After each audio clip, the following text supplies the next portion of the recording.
who's ready to take a trip to Babyland?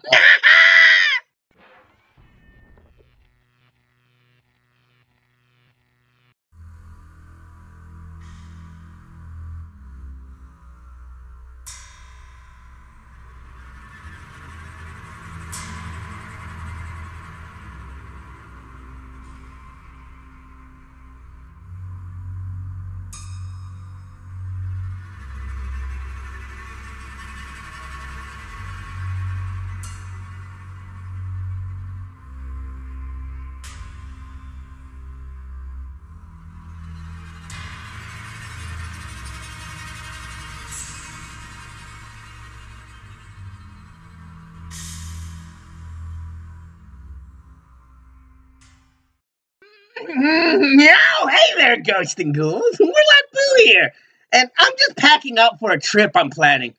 Where do you ask where I'm going? Well, anonymous voice from nowhere that no one else can hear. I'm going to Babyland. You've never heard of Babyland? It's a great little place. It is such a great little thing. Great for kids of all ages to go.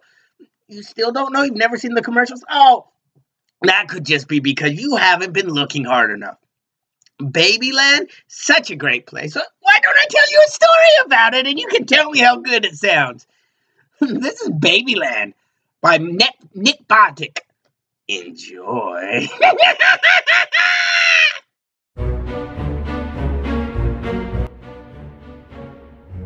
A few years ago, I got into visiting scary locations, cemeteries, abandoned buildings, etc. Since then, I've met my wife who indulged me and joins me in these little endeavors. We exhausted all the potentially spooky places around the city we live in and its surrounding areas. Then, after talking to people with similar interests, we decided to take a mini road trip with the sole intention of visiting specific places. It's located in the state west of ours, about 10 hours from our home. The name of this place? Babyland. If you think that sounds like a place to buy things for a newborn, B, a theme restaurant for little kids, C, a daycare, or D, a place where gross atrocities are committed against children, you're not alone. I didn't think it sounded particularly creepy, but it was kind of off-put. But when people we heard about it from were extremely reluctant to divulge any information about it, much less tell us where it was. After a few weeks of poking, prodding, and ultimately begging, we got one of the people to give us directions. We looked up Babyland online and found nothing related to the supposedly creepy location to which we were headed.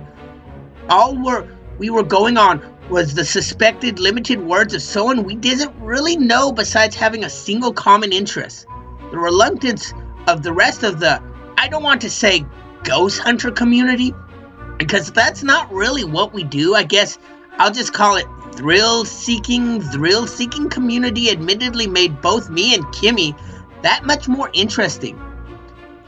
We timed our drive so we'd arrive at the destination around 10 p.m. It was located at an unmarked dirt road about 20 miles outside the nearest town. When we asked how we'd known we'd found the place, we were told we'd have no doubt about it. Trees began getting denser the further down the dirt road we went, and eventually, we couldn't see the moon or the stars anymore. Shortly after that, a previously non-existent fog became so thick that I couldn't see more than 3 or 4 feet in front of our car. Somehow I knew as soon as the fog thickened to the point of near zero visibility that we were in the right place. I looked at Kimmy in what seemed like a movie-esque moment. She simply nodded her head in a slight agreement. I pulled to the side of the road and parked the car. My wife and I got our flashlights and proceeded down the road on foot. We didn't make it more than 10 feet before our first glimpse into why this area was referred to as Babyland presented itself. The fog was so thick that even with the flashlight, I walked right into it. A baby stroller was standing upright in the middle of the road. It was an old-fashioned cover, a Rosemary Baby-style stroller. It looked like it, but it was empty. A few steps further, we found that the road was quite literally littered with strollers, cribs, and playpens of all types and styles. It got to the point that they completely blocked the road. I talked to Kimmy, and we both felt like there was more to this area than just the abandoned baby shower gifts obscuring the road. So we went off to the side into the trees. Hanging from every few branches were mobiles, each lightly spinning from a gentle wind blowing through the forest. We took caution with each step, if for no other reason than we couldn't see anything in front of us, even with our flashlights. Though it could be attributed to the fact that we were in the middle of nowhere, we were surrounded by an absolute, almost ear-shattering silence. Even the wind doesn't make a sound. The silence was broken by the deafening howl of that we both screamed at, as it was a noise that we immediately recognized. It was the sound of a baby crying. It took me almost a moment to register what had happened, but when I did, I was considerably less frightened. I'd stepped on a baby doll. Kimmy and I both offered one another an uncomfortable laugh and kept going. We found the floor of the woods to be loosely and both intact dolls and well as scattered limbs of different dolls. Shining our light towards the branches above us revealed dolls perched on branches, many of which had no eyes, stationed like observant owls. It's difficult feeling to describe, but the fact that they were eyeless made it feel like they were watching us more intently than they would if they had them. As the mobile spun and the eyeless dolls looked down on us, we walked further into the woods till we eventually heard another familiar sound in the distance. We stopped and listened intently until we were certain of what we were hearing. The crackling of a fire. Assuming we weren't the only ones in Babyland on the particular night, we decided to head towards the fire and make ourselves known, so as not to spook the potential dangerous confrontation. As we kept walking and the sound of the crackling fire got louder, we announced our presence. We were met with no response. Eventually, though, through the fog, we saw the orange glow of a fire close to the ground. We were only about 20 feet away from the fire, but the fog had prevented us from seeing it any sooner. We had made our way to it and found some clearing at the center, of which a small bonfire was burning. Aside from the fire, the area looked like it hadn't been inhabited any time recently. The crackling of the fire was interrupted when a slightly more forceful gust of wind blew past us and creaking noise followed by a light knocking emitting from the opposite side of the fire, just past several limited fields of vision. We made our way around the fire and were taken aback when we found a roughly 6-foot-tall dollhouse standing at the edge of the clearing. The door to the dollhouse was open, the wind causing it to knock against the face of the house. The darkness past the door seemed to envelop our confidence in being out there, but we reasoned that if there was anything inside, it was just as small than we were. We approached the house and shined our lights inside and found that just past the darkness, countless eyeless doll heads were stacked upon one another from the floor to the ceiling and wall to wall. As I looked in the house, Kimmy happened to flash her light towards the ground around the fire and pointed out to me that there were hundreds of footprints, the size of which lined up with the myriad of blind dolls that now sat in the branches and were scattered around the ground. I shut the door to the dollhouse and walked back over the fire to observe the footprints for myself. For a short moment, the crackling of the fire seemed to fade away, which gave way to the sound that made us turn white with fear. A baby crying in the distance. This time, neither of us had stepped on a doll. Then a different pitch of crying began from a different direction. Before long, babies crying in all different tones surrounded us in a catastrophe of terror.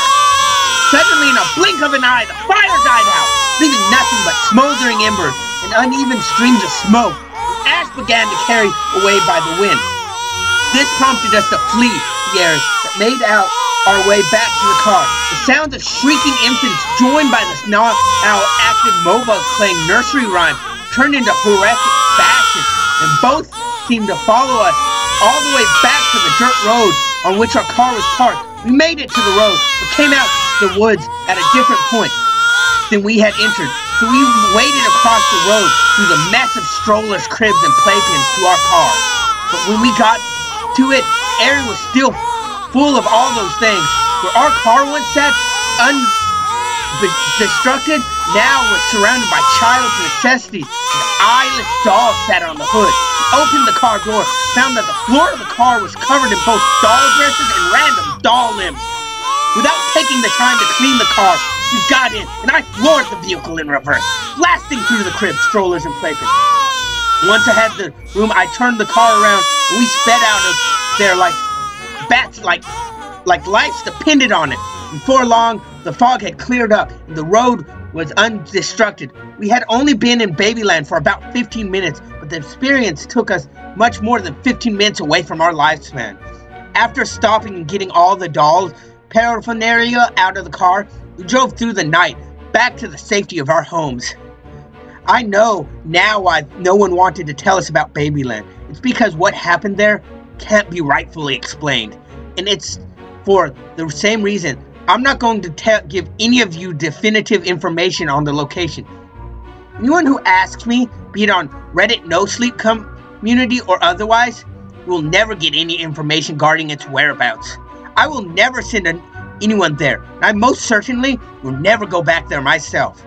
There's something very, very, very wrong about the place called Babyland.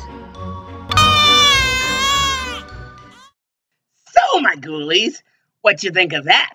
It was a screaming good time, wasn't it? But I just been informed by my wife, Purry, that I am not allowed to take our kids there. She said it would scar them horribly for life, but I'm their dad, so that's already been done. But in exchange for not taking them, I've been told I can go to a con this year. That's right. I'm going to be at a con, Atlanta Comic-Con this year. No, I don't get a stall, and no, I'm not actually going to be at anything big, but I'll be walking around it if you guys want to come down and say hi. Yep, I'm going to be walking around it, and if you want to tell who I am, I'm actually going to be wearing a shirt with my picture on it. Oh, Warlock Bill!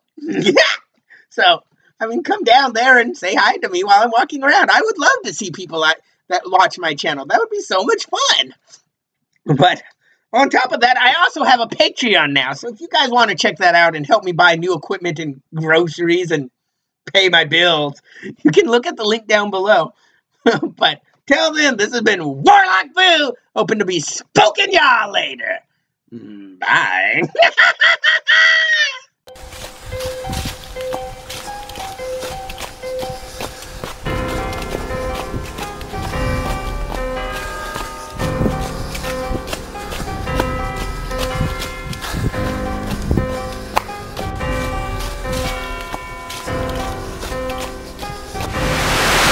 I found you! No! No! No!